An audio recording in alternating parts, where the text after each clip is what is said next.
नमस्कार, मैं हूँ प्रीति श्रीवास्तव और स्वागत है आपका P7 के खास कार्यक्रम मिजाज देश का। इस समय मैं खड़ी हूँ पड़पड़गंज में और यहाँ की विधानसभा पे कुछ दिन पहले ही एक नया चेहरा सामने आया और मंत्री पद बन गया, लेकिन सरकार सिर्फ 49 दिन चली और सरकार गिर गई। लेकिन आज हम यहाँ पे दिल्ली की विधानसभा की बात नहीं करेंगे, बात करेंगे हम लोकसभा चुनावों की। हमारे साथ कुछ खास गेस्ट मौजूद हैं, उसी के साथ साथ यहाँ पे जनता, यहाँ की पड़पड़गंज की जनता मौजूद है। उन्हीं से जानेंगे देश का मिजाज क्या है और इस बार देश क्या चाहता है, मोदी, राहुल या केजरीवाल। सबसे पहले हम कांग्रेस के गेस्ट के पास आते हैं, उन्हीं से पूछेंगे। बताइए कि सबसे पहले आप इस बार लोकसभा चुनावों में आप लोगों का मुद्दा क्या होगा?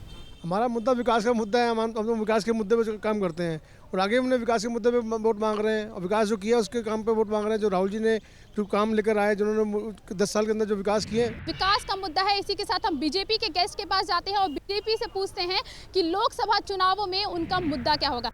हमारा जो मुद्दा रहेगा एक गुड गवर्नेंस का, कैसे मोदी जी ने अपनी 12 साल में पूरा दिखाया है कैसे अपनी गवर्नमेंट चलानी है, क्या प्रोग्रेस है सब जगह, एजुकेशन, इंडस्ट्रियलाइजेशन, सब चीज़ें। उसी प्रोग्रेस के ऊपर हमारा ये मुद्दा है और इसमें मोदी जी हमारे पीएम बनेंगे।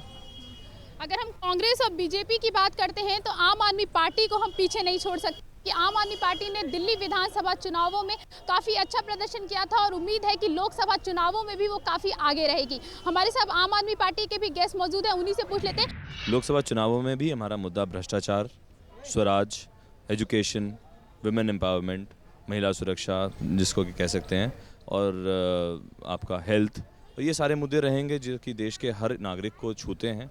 किसानों का मुद्दा भी रहेगा, इंडस्ट्रियल मुद्दा भी रहेगा, ये सब चीज़ें रहेंगी और देश का विकास।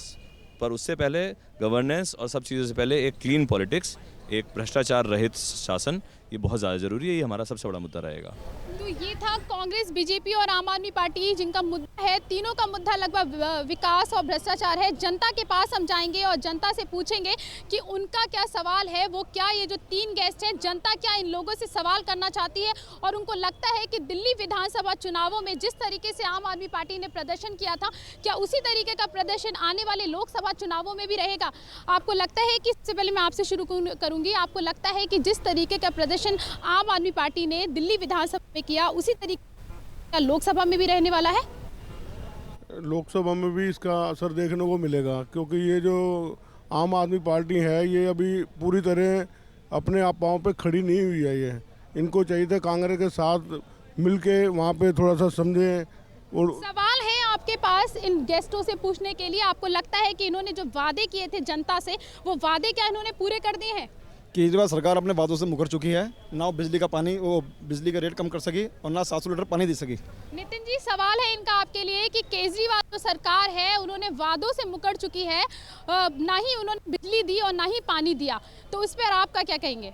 केजरीवाल सरकार ने वादा किया था कि सीएजी ऑडिट करवाएंगे। सीएजी ऑडिट के बाद में जो फाइंडिंग होगी उसके हिसाब से हम लोग बिजली का दाम आधा कम करेंगे। इन लोगों ने जनता को गुमराह करने की कोशिश की कि पहले दिन से ही सबके दाम कम हो जाएंगे। हमने फिर भी इंटरिम रिलीफ के लिए, क्योंकि महंगाई की वजह से जनता पिछले कई सालों से बहुत ज़्यादा परेशान थी, इंटरिम रिलीफ के लिए 400 यूनिट तक जो लोग यूज़ करते हैं उनका कम किया। और पानी के लिए भी जहाँ तक इनकी पिछली सरकारों ने मीटर पहुँचाए या पानी की लाइनें पहुँचाई, वहाँ तक हम लोगों ने पानी का दाम भी हटाया। हम लोगों ने 20 किलो लीटर जो है पानी महीने का मुफ्त किया। आम आदमी पार्टी का कहना है कि उन्होंने जो वादे किए थे वो पूरे कर लिए। बीजेपी का रिएक्शन ले लेते हैं कि बीजेपी क्या इसको सही मानती है?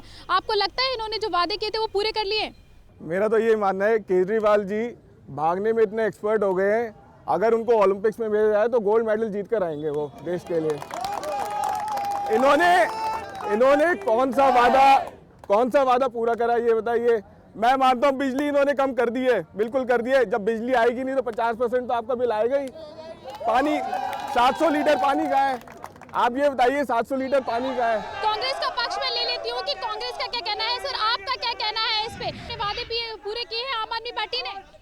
आम आदमी पार्टी ने कोई वादे पूरे नहीं किए, ना उनके वादे पूरे हो सकते हैं, क्योंकि केजरीवाल जी ने जो काम किया, उन्होंने जिन लोगों से वादे किए वो वादे छोड़ के भाग गए बीच में से। उसका ऐसा नहीं करना चाहिए था। जब हमने समर्थन दिया था, हम कह रहे थे तुम जन लोकपाल बिल लेकर आओ, हम आपके साथ हैं, लेकिन उन्होंने ऐसा नहीं माना और अब उन्होंने बीच में हमें समर्थन नहीं दिया था। जो उन्होंने 18 वादे किए थे दिल्ली की जनता से, वो 18 वादे पूरे करने के लिए हमने कहा था कि जो इसको क्यों देंगे हम कैसे दे समर्थन?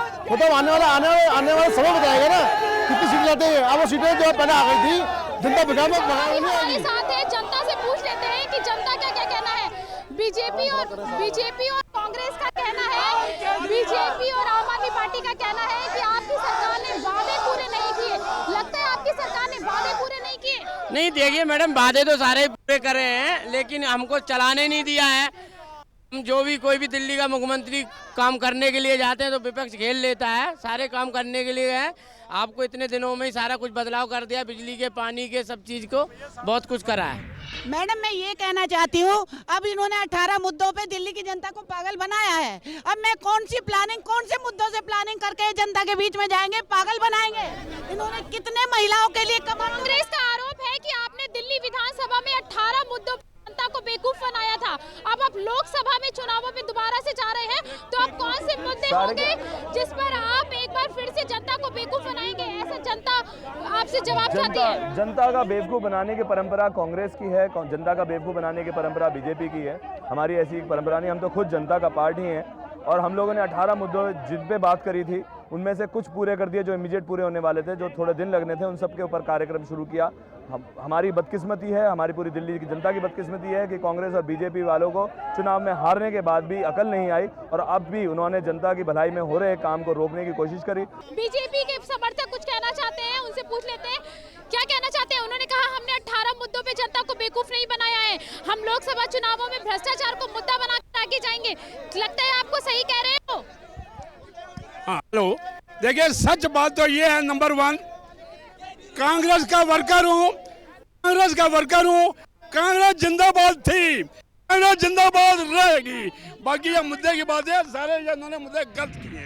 ये बताइए कि इस बार आप जो वोट डालेंगे वो किस आधार पर आप वोट डालेंगे? क्या पिछली पार्टी को जिस आधार पे आपने वोट दिया था, क्या उसी पार्टी को वोट डालेंगे, या फिर आप भ्रष्टाचार या फिर आर्थिक उसमें किसी और मुद्दे पे वोट डालेंगे? भ्रष्टाचार मुक्त करने के लिए हम आम आदमी को ही वोट देंगे। आम आदमी को ही पहले वोट दिया था, और ये बीजेपी और कांग्रेस ने लोकसभा चुनावों की बात कर रहे हैं। हाँ जी, लोकसभा चुनावों में भी आम आदमी पार्टी को वोट देंगे। अच्छा, और भी लोग हैं हमारे साथ, उनसे भी पूछते हैं। ये बताइए कि इस बार जो आप वोट डालेंगे, पिछली बार आपने वोट डाला था, क्या उसी पार्टी को वोट डालेंगे या फिर कुछ नया आपको लगता है कोई बदलाव आया है? ऐसा है मैडम, हम केजरीवाल को लोकसभा में पूरा समर्थन देंगे। इस बार एक 49 दिन के सरकार में जितनी बदलाव आई है, आज तक 60 साल की सरकार में बदलाव नहीं आई है, इसलिए इस बार लोकसभा में भी लोग और भी मौजूद हैं, उनसे भी पूछ लेते हैं बाकी पार्टियों से कि किस आधार पे वोट डाला जाएगा। ये बताइए कि इस बार किस आधार पर वोट पड़ेगा? राष्ट्रीयता के आधार पर वोट पड़ने वाला है इस बार। आप इस बार बताइए, आम पब्लिक किस आधार पे वोट डाला? भ्रष्टाचार एक बहुत बड़ा मुद्दा है, भ्रष्टाचार और जन लोकपाल के और इस बार जो तेल के दाम बढ़ रहे हैं, जो गैस के दाम बढ़ रहे हैं, जिससे आज आम आदमी की कमर टूटने वाली है। कि इस बार वोट किस आधार पे पड़ेगा? जो पिछली पार्टी को राष्ट्रीयता के आधार पर भारतीय जनता पार्टी को वोट पड़ेगा, राष्ट्रीयता के आधार पर। वोट किस आधार पर इस बार लोकसभा चुनावों में? वोट मजबूत नेतृत्व को जाएगा। और अब ये केजरीवाल ने जो अपनी 49 दिन सरकार चलाई है, ये पता लग गया है हर पब्लिक को कि ये जो है ना पैसा खाने की आ रही है, ये भगोड़ापंथी देश को नजर आ रही है। ना वो धरने में रह सकते हैं, ना वो सरकार में। नेतृत्व के आधार पर, मजबूत नेतृत्व, जिसको 15 साल राज्य चलाने का अनुभव हो, जिसने गुजरात को आज विश्व के पटल पर रख दिया है, वो भारत को आगे ले सकता है। यहाँ पे बहुत सारे लोग हैं जिनका कहना है कि इस बार जो वोट पड़ेगा वो नेतृत्व के आधार पे वोट करेगा। मुद्दे क्या होंगे, किस आधार पे वोट डालेंगे, मुद्दा क्या होगा? मुद्दा भ्रष्टाचार होगा, जन लोकपाल बिल होगा। कांग्रेस बीजेपी दोनों ने जो है ये जन लोकपाल बिल पास नहीं होने दिया, क्योंकि इन दोनों को पता कि हमारे सारे भ्रष्ट नेता अंदर जाएंगे अगर जन लोकपाल बिल पास हो। वोट किस आधार पर इस बार? देखिए, इस आधार भ्रष्टाचार और उसके आधार पर वोट पड़ेगा। जनता जानती है कि दोनों पार्टी है, दोनों भ्रष्ट हैं, कांग्रेस और बीजेपी। और आप देखिए कि मोदी जी के कई फंक्शन हो रहे हैं, और मोदी जी के कई फंक्शनों में पैसा अंबानी जी का लग रहा है। अब कहीं यहाँ पे लोगों का कहना है कि इस बार भ्रष्टाचार के आधार पर वोट पड़ेगा, और कुछ लोगों का कहना है कि नेतृत्व के आधार पर वोट पड़ेगा। फिलहाल समय हो गया है एक ब्रेक का, और ब्रेक के बाद हम आपको फिर दिखाएंगे देश का मिजाज, जनता क्या चाहती है इस बार लोकसभा चुनावों